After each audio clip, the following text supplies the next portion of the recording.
اعوذ باللہ من الشیطان الرجیم بسم اللہ الرحمن الرحیم۔ آصف اسلامک ٹی وی کے پیارے دوستو، السلام علیکم ورحمۃ اللہ وبرکاتہ۔ اللہم صلی علی محمد وعلی آل محمد کما صلیت علی ابراہیم وعلی آل ابراہیم انک حمید مجید۔ اللہم بارک علی محمد وعلی آل محمد کما بارکت علی ابراہیم وعلی آل ابراہیم انک حمید مجید۔ میرے دوستو، میرے بھائیوں، میری بہنوں، آج سورج غروب ہوتے ہی نئے اسلامی سال کا چاند طلوع ہوگا، اور اللہ رب العزت سے دعا گو ہوں کہ اللہ پاک یہ سال میرے لیے، آپ کے لیے، ہمارے ملک کے لیے عظمتوں والا، برکتوں والا اور رحمتوں والا بنا دے۔ میرے دوستو، میرے بھائیوں، میری بہنوں، آج میں آپ کے ساتھ محرم کے پہلے 3 دنوں کا ایک بہت ہی مجرب اور طاقتور عمل شیئر کروں گا۔ اسے چاہیں تو آپ عمل سمجھ لیں یا چاہیں تو آپ ایک چھوٹا سا چلا سمجھ لیں۔ ان 3 دنوں کے اندر آپ جس مقصد کے لیے، جس حاجت کے لیے یہ عمل، یہ وظیفہ پڑھیں گے، اللہ تعالیٰ اس میں آپ کو ضرور کامیابی عطا فرمائے گا۔ دوستو، یہ وظیفہ قرآن پاک کی بہت ہی چھوٹی سورہ مبارکہ سورۃ اخلاص کا وظیفہ ہے۔ سورۃ اخلاص وہ مبارک سورت ہے جس میں اللہ رب العزت کی تعریف بیان کی گئی ہے، اللہ تعالیٰ کی حمد و ثنا بیان کی گئی ہے۔ اس سورہ مبارکہ کی اتنی زیادہ فضیلت ہے کہ نبی کریم صلی اللہ علیہ وآلہ وسلم کا ارشاد گرامی ہے کہ جو بندہ صرف ایک مرتبہ سورۃ اخلاص کی تلاوت کر لے، صرف ایک مرتبہ، تو اللہ رب العزت اسے 10 پڑھنے کا ثواب عطا فرماتے ہیں، اور اگر بندہ 3 مرتبہ سورۃ اخلاص کی تلاوت کر لے تو اللہ تعالیٰ اس کے نامہ اعمال میں ایک مکمل قرآن پاک پڑھنے کا ثواب لکھ دیتے ہیں۔ رسول کریم صلی اللہ علیہ وآلہ وسلم کے پاس کچھ لوگ آئے جو کہ مشرکین تھے، اور انہوں نے آتے ہی آپ سے سوال کیا کہ آپ اپنے رب کا نسب نامہ بیان کیجئے کہ آپ کا رب کس چیز کا بنا ہے، کیا کھاتا ہے، کیا پیتا ہے، کب سوتا ہے، کب جاگتا ہے۔ تو اللہ رب العزت نے سورۃ اخلاص کو نازل فرمایا، جس میں فرمایا کہ کہہ دیجئے اللہ ایک ہے، اللہ بے نیاز ہے، نہ اس کی کوئی اولاد ہے اور نہ ہی وہ کسی کی اولاد ہے، اور نہ ہی کوئی اس کے برابر کا ہے۔ تو میرے بھائیوں، میری بہنوں، اس طرح سورۃ اخلاص کا نزول ہوا۔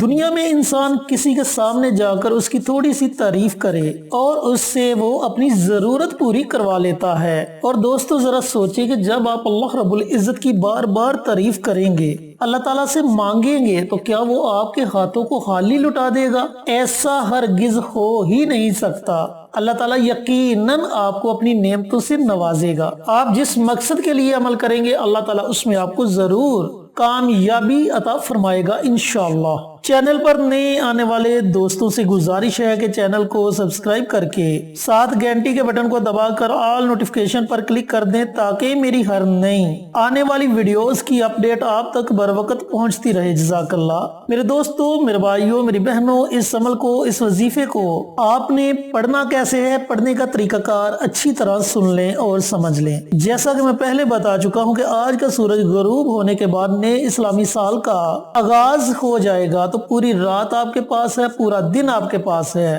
رات میں یا دن میں جب آپ کا جی چاہے آپ اس عمل کو، اس وظیفے کو پڑھ سکتے ہیں۔ یکم محرم کے دن بھی اسی طریقے سے دن یا رات میں جب آپ کا جی چاہے آپ یہ وظیفہ پڑھ سکتے ہیں۔ 2 محرم کے دن بھی رات یا دن کو جب آپ کا جی چاہے آپ اس عمل کو، اس وظیفے کو پڑھ سکتے ہیں، اور اسی طریقے سے 3 محرم کو بھی جب آپ کا جی چاہے دن یا رات کو آپ یہ عمل، یہ وظیفہ پڑھ سکتے ہیں۔ اب آپ نے کرنا یہ ہے کہ آپ کی جتنی بھی حاجات ہیں، جتنے بھی مقاصد ہیں، آپ نے ان تمام مقاصد کا تصور کر لینا ہے، یا پھر کوئی ایک خاص حاجت ہے یا خاص مقصد ہے، آپ اس کا تصور کر لیں اور تنہائی میں بیٹھ جائیں۔ ایسی جگہ بیٹھیں جہاں آپ کے وظیفے میں کوئی خلل پیدا نہ کرے، کیونکہ پیارے دوستو، پیارے بھائیو، اللہ رب العزت نے یہ موقع آپ کو عطا کیا ہے اپنے مقاصد کو پورا کروانے کے لیے، اپنی حاجات کو پورا کروانے کے لیے ہو سکتا ہے کہ دوبارہ یہ موقع ملے یا نہ ملے، اس لیے آپ نے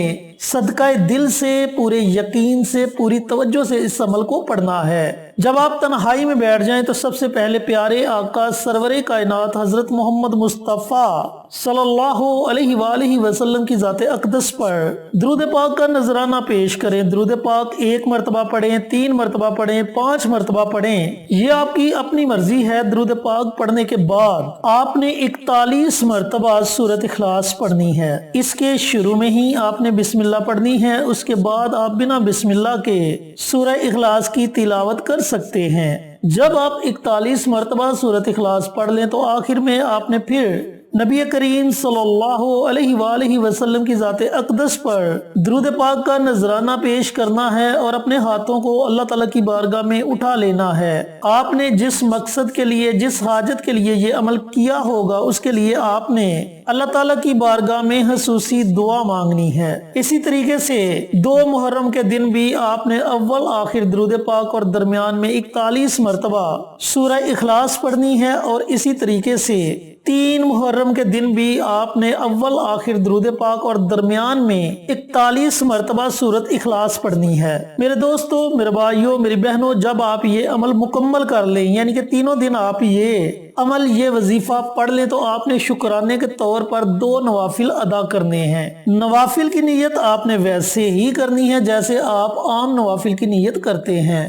2 رکعت نماز نفل شکرانے کے پڑھتا ہوں یا پڑھتی ہوں، خاص اللہ واسطے منہ میرا کعبہ شریف کی طرف، اللہ اکبر۔ پہلی رکعت میں سورۃ فاتحہ پڑھنے کے بعد آپ قرآن پاک کی کوئی بھی چھوٹی سی سورہ مبارکہ پڑھ سکتے ہیں۔ اسی طریقے سے دوسری رکعت میں بھی سورۃ فاتحہ پڑھنے کے بعد آپ قرآن پاک کی کوئی بھی چھوٹی سی سورہ مبارکہ پڑھ سکتے ہیں۔ سلام پھیرنے کے بعد آپ نے اسی جگہ بیٹھ کر 100 مرتبہ استغفار پڑھنا ہے۔ استغفر اللہ، استغفر اللہ، استغفر اللہ، استغفر اللہ، یعنی کہ ایک تسبیح آپ نے استغفار کی پڑھنی ہے۔ پھر آپ نے اپنے ہاتھوں کو اللہ تعالیٰ کی بارگاہ میں اٹھا لینا ہے اور اللہ رب العزت کا شکر ادا کرنا ہے کہ یا میرے پروردگار، تو نے یہ وظیفہ، یہ عمل کرنے کی توفیق عطا فرمائی، اب تو ہی مجھے اس میں کامیابی عطا فرما۔ تو میرے دوستو، میرے بھائیوں، میری بہنوں، یہ جو نوافل آپ نے ادا کرنے ہیں، نہ تو یہ نوافل آپ نے یکم محرم کے دن پڑھنے ہیں،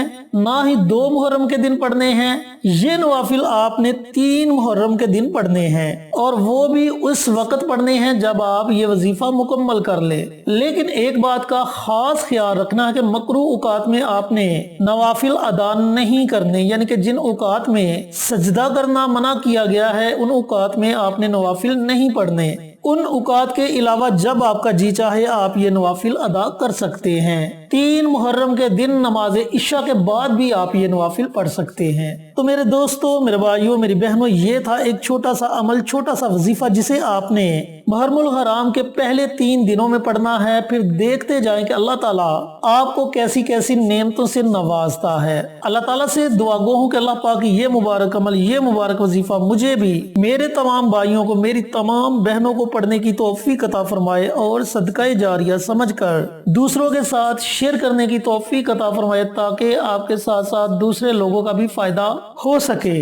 پیارے آقا کی پیاری پیاری سنتوں پر عمل کرنے کی توفیق عطا فرمائے، 5 وقت کا نمازی بنائے، صراط مستقیم پر چلنے کی توفیق عطا فرمائے، آمین۔ انشاءاللہ پھر کسی نئی ویڈیو کے ساتھ، اچھے اچھے وظائف کے ساتھ آپ کی خدمت میں حاضر ہوں گے۔ تب تک کے لیے اجازت دیں۔ السلام علیکم ورحمۃ اللہ وبرکاتہ۔